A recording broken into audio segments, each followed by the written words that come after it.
शक्ति। कौशल्या ने एक रात सपना देखा। कौशल्या राजपूत, तुमने किए हैं जीवन में अच्छे अच्छे कर्म, इसलिए अब से जब तुम चाहो गायब हो सकती हो, जिसके लिए तुमको सिर्फ चुटकी बजानी होगी और चुटकी बजाते ही तुम गायब। बस एक बात का ध्यान रखना, जहां तुमने कोई गलत काम किया तुमसे ये शक्ति वापस ले ली जाएगी।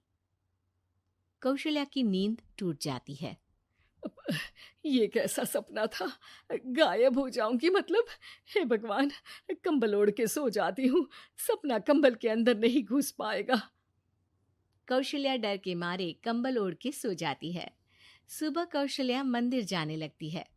अरे बहू, जल्दी चल, भिखारियों को खाना भी तो खिलाना है। हाँ माँ जी, अभी आई।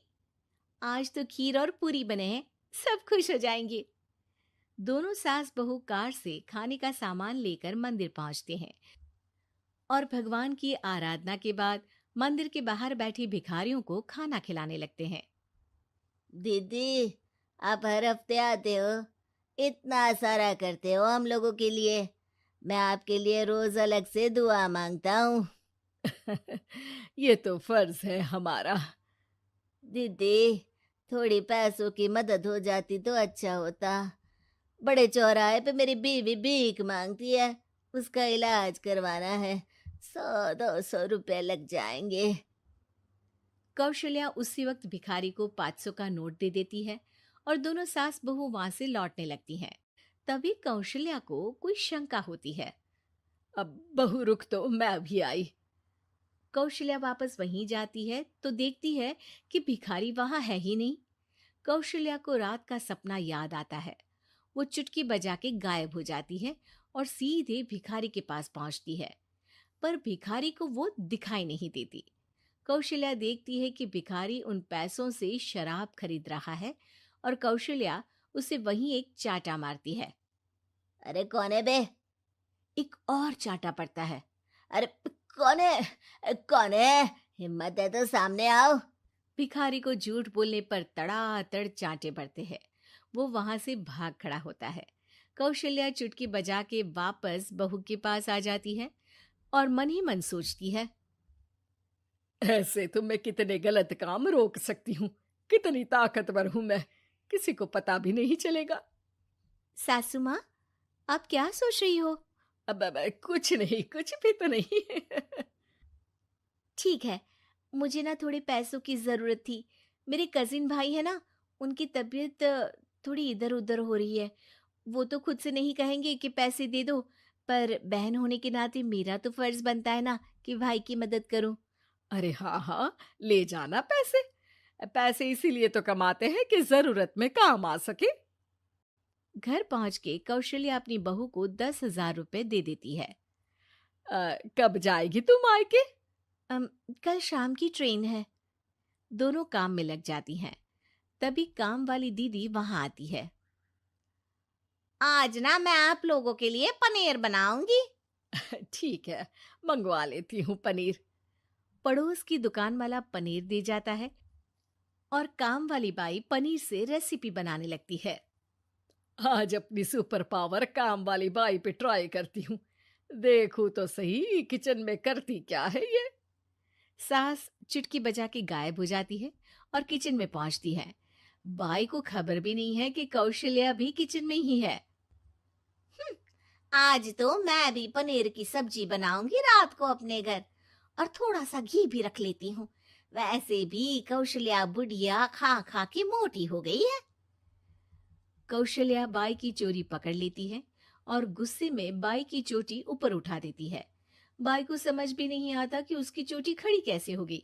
वो डर के मारे चीख पड़ती है। बहू भागते हुए किचन में आती है। अरे क्या हुआ? ये तुम्हारी चोटी खड़ी कैसे है?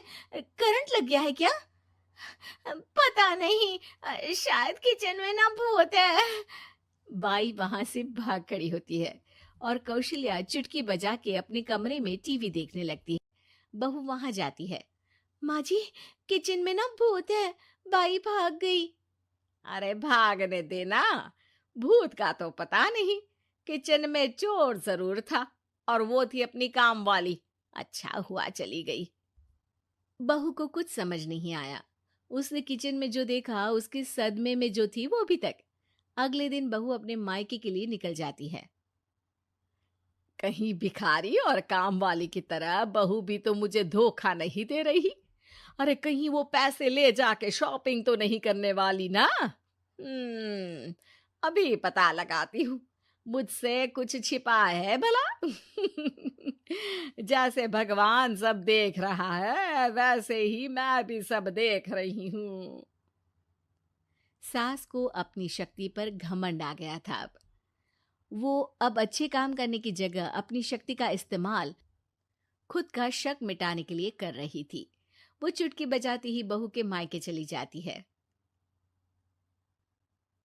भैया, आपने बताया क्यों नहीं कि इतनी तबीयत खराब है? अरे तेरी सास बूढ़ी हो गई है, इतना भला काम करती है, उनकी मदद कौन करता है? यहाँ तो और भी लोग हैं ना। भैया, मेरे पास कुछ पैसे हैं, आप दूसरे डॉक्टर को दिखा दीजिए ना। अरे मुझे लगता है कि मेरा टाइम आ गया है, मुझे जाना होगा।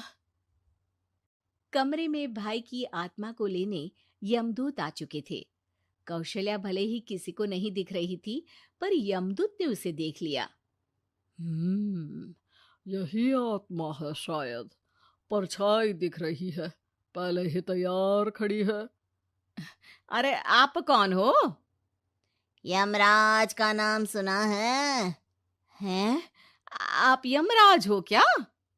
नहीं, हम उनके यहाँ जॉब करते हैं, आत्मा उठा के ले जाते हैं डिलीवरी वाले।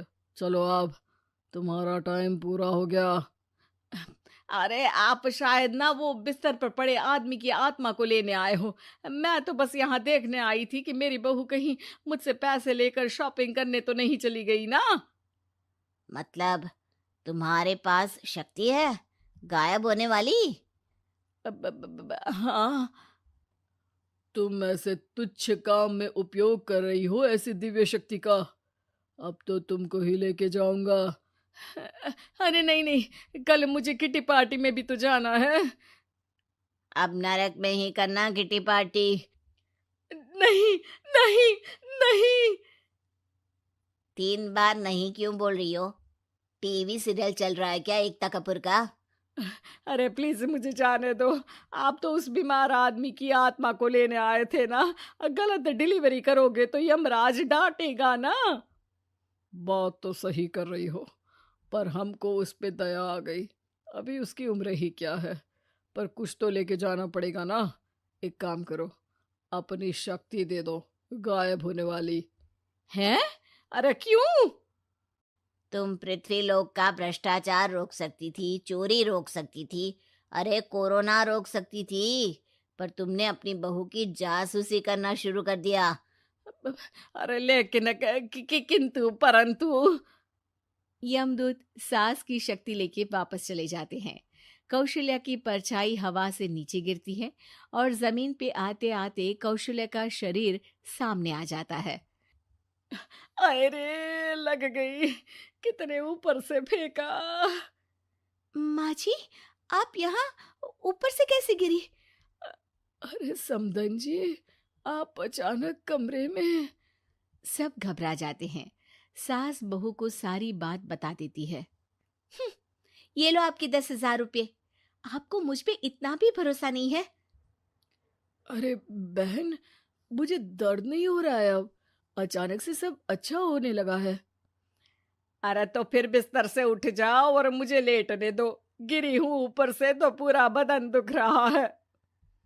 भाई को तो यमदूत ठीक करके जाते हैं, पर कौशल्या देवी दर्द के मारे बिस्तर पर आ जाती हैं।